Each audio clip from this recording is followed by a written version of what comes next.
آج میں اپنے بیان میں آپ کو حیدر کرار کا یعنی مشکل کشا علی ابن ابی طالب کا پیغمبروں کی مدد کرنے کے بارے میں فرما رہی ہوں۔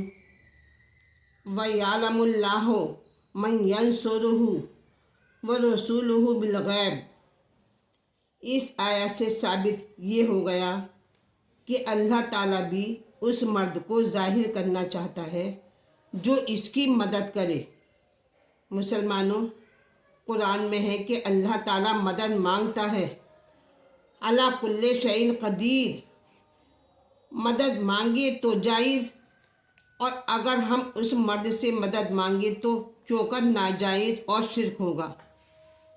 قرآن پاک سے ایک روایت اور سنیے، یا ایھا الذین آمنوا ان تنصروا اللہ ینصرکم ویثبت اقدامکم، پارہ 26 رکوع 5 میں ہے۔ اے لوگوں جو ایمان لائے ہو، اگر تم اللہ کی مدد کرو گے تو مدد کرے گا اللہ تمہاری، اور ثابت قدم رکھے گا تمہارے قدموں کو۔ تو اب تو ثابت ہو گیا کہ اللہ تعالیٰ بھی مومنوں سے مدد کا طالب ہے۔ اس آیت کا ترجمہ یہ ہے کہ اگر تم اللہ تعالیٰ کے دین کی مدد کرو گے تو اللہ تعالیٰ بھی تمہاری مدد کرے گا، تم کو ثابت قدم رکھے گا۔ تو معلوم ہوا جو بزرگ ثابت قدم میدان میں نہ رہ سکے ان کی خدا نے کوئی مدد نہیں کی، ورنہ ثابت قدم رہتے اور اگر یہ اللہ کے دین کی حفاظت کرتے تو ضرور خدا تعالیٰ بھی ان کی مدد کرتا۔ تو بس جنگ سے بھاگنے والوں نے نہ خدا کی مدد کی اور نہ خدا نے ان کی کوئی مدد کی، اور جو میدان جہاد سے کبھی نہیں بھاگا بلکہ قرآن شاہد ہے، کأنہم بنیان مرصوص، پارہ 28 رکوع 9 میں، کہ وہ سیسہ پلائی ہوئی دیوار کی طرح سے جم کر لڑتے تھے۔ تو بس اس نے ہی خدا کی مدد کی اور خدا نے اس کی مدد فرمائی اور ان کو ثابت قدم رکھا، وہ ہیں ذات علی ابن ابی طالب علیہ السلام۔ جب خدا تعالیٰ علی کل شیء قدیر ہے، جو مدد کا خالق ہے، جو علی المرتضیٰ کا معبود مسجود ہے، تو وہ دین میں علی کی مدد کا طلبگار ہے، تو تیری اور میری علی کے بغیر کیسے گزر جائے گی؟ اب مجھے قدر پیغمبروں کی مدد کے بارے میں عرض کرنا چاہوں گی آپ سے۔ یہ تو ہو سکتا ہے کہ ہر مومن اپنے زمانے کے رسول کی مدد کرے، مگر یہ کیوں کر ممکن ہے کہ ایک انسان پیغمبروں کی مدد کرے جس نبی کی شریعت پر ہے کہ اس کی تو ہر مدد ہو سکتی ہے؟ تو سابقہ رسولوں کی کیوں کر اور کیسے کوئی مدد کرے گا؟ تو تمام رسول ایک وقت میں ہوتے تو سب کی مدد ممکن تھی۔ مکے میں پیدا ہونے والے کس طرح گزرے ہوئے انبیاء کی مدد کر سکتے ہیں؟ یہ ہے مسئلہ مشکل جو بغیر مشکل کشا کے حل نہیں ہوگا۔ تو ماننا پڑے گا کہ کوئی ایسا کامل انسان قدرت نے پیدا فرما دیا ہے جس نے ہر نبی کی مدد کی۔ حدیث قدسی سنیے، اے احمد، میں نے علی کو ہر ایک نبی کے ساتھ پوشیدہ طور پر بھیجا ہے۔ یہ اللہ تعالیٰ پروردگار عالم ارشاد فرما رہا ہے کہ اے احمد، میں نے علی کو ہر ایک نبی کے ساتھ پوشیدہ طور پر بھیجا ہے، اور تیرے ساتھ پوشیدہ اور ظاہر دونوں طرح بھیجا ہے۔ یہ ہے رسولوں کی مدد کرنا، جس کو خود میرے مولا ان الفاظ میں ذکر فرماتے ہیں کہ علی نے اولیاؤں کی بھی، پیغمبروں کی بھی مدد کی۔ ابراہیم کے ساتھ اس طرح سے مدد کی، اور اس نے آگ کو ٹھنڈا کرنے والا حضرت علی فرماتے ہیں کہ ابراہیم کے ساتھ اس آگ کو ٹھنڈا کرنے والا میں تھا۔ نوح کے ساتھ اور طوفان سے کشتی کو نجات دلانے والا میں تھا، اور موسیٰ کے ساتھ طور پر باتیں کرنے والا بھی میں ہی تھا، یوسف کے ساتھ کنویں میں اور اس کے بھائیوں کے مکر سے اسے بچانے والا ہی میں تھا، عیسیٰ کو ماں کی گود میں انجیل پڑھانے والا بھی میں تھا۔ اللہ اکبر۔ ایک جن جو مثل چڑیا کی طرح سے ہو گیا تھا، اس کے بارے میں ایک قصہ آپ کو اور بتانے جا رہی ہوں میں، کہ ایک دن جناب رسول خدا کی خدمت میں حاضر تھا کہ جناب امیر المومنین علیہ السلام تشریف لانے لگے، اور جن جناب امیر کو دیکھ کر گھبرایا اور اپنے کو چھپانے کے لیے چڑیا کی شکل میں ہو گیا اور کہنے لگا، یا رسول اللہ، مجھے پناہ دیجیے۔ حضرت نے دریافت کیا کہ کس سے پناہ چاہتا ہے؟ عرض کی کہ اس جان سے جو سامنے آ رہا ہے۔ حضرت نے فرمایا، کیا وجہ ہے کہ تو اس قدر ڈرا ہوا ہے؟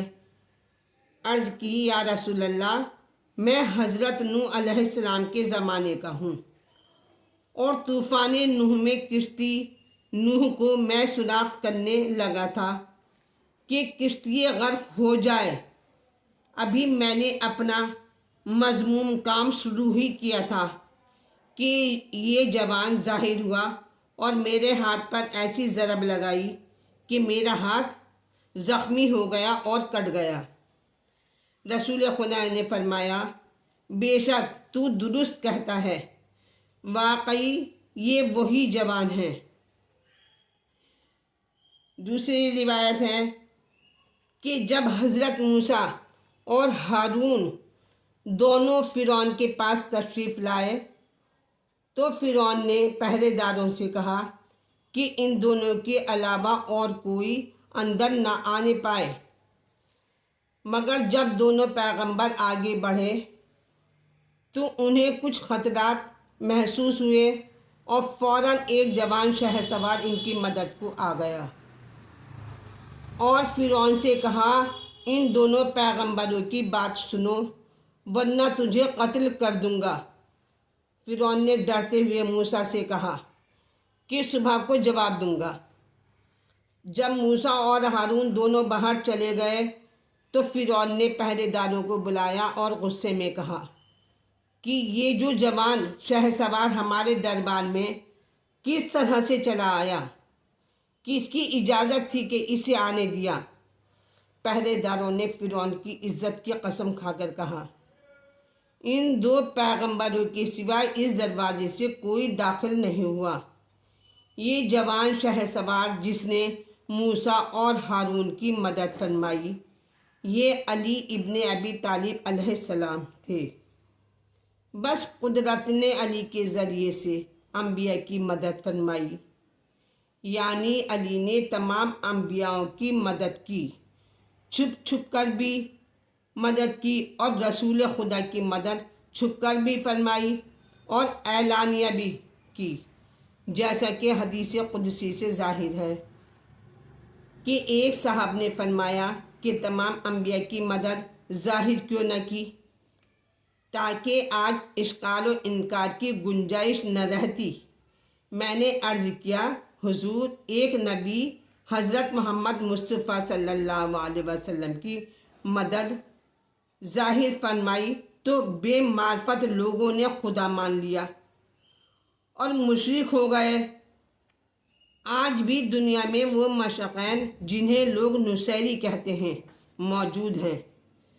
تو جناب ایک نبی کی ظاہری مدد پر یہ عالم ہے مولا مشکل کشا کا۔ اگر سارے انبیاء کی مدد بظاہر علی کرتے تو خدا ہی بہتر جانتا ہے کہ کتنے لوگ آج دنیا میں حیدر پرست ہو جاتے۔ اب ایک واقعہ حضرت سلیمان کا آپ کے سامنے پیش کرتی ہوں۔ حضرت سلیمان علیہ السلام کی مدد کے بارے میں ایک واقعہ بتاتی ہوں میں آپ کو۔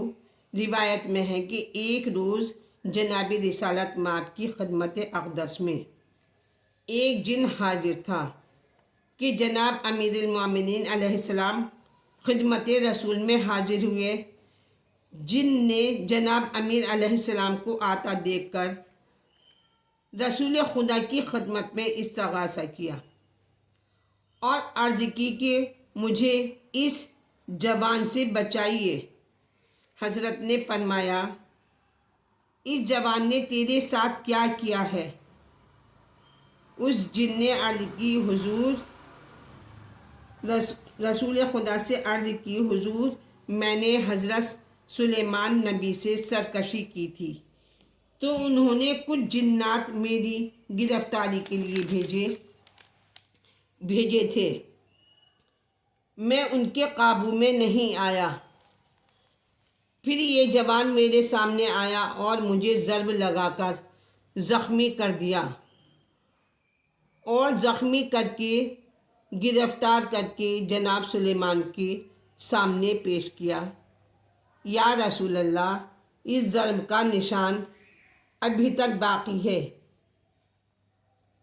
انبیاء علیہ السلام کی مدد جو امیر المومنین نے فرمائی ہے، اس کے چند نمونے بیان کرنے کے بعد اب جناب رسول خدا کی مدد کے دو واقعے، ایک بزم کا اور ایک رزم کا عرض کرنا چاہوں گی۔ اس خداوندی کو پا کر آپ نے حضرت علی کو دعوت کی تیاری کا حکم دیا۔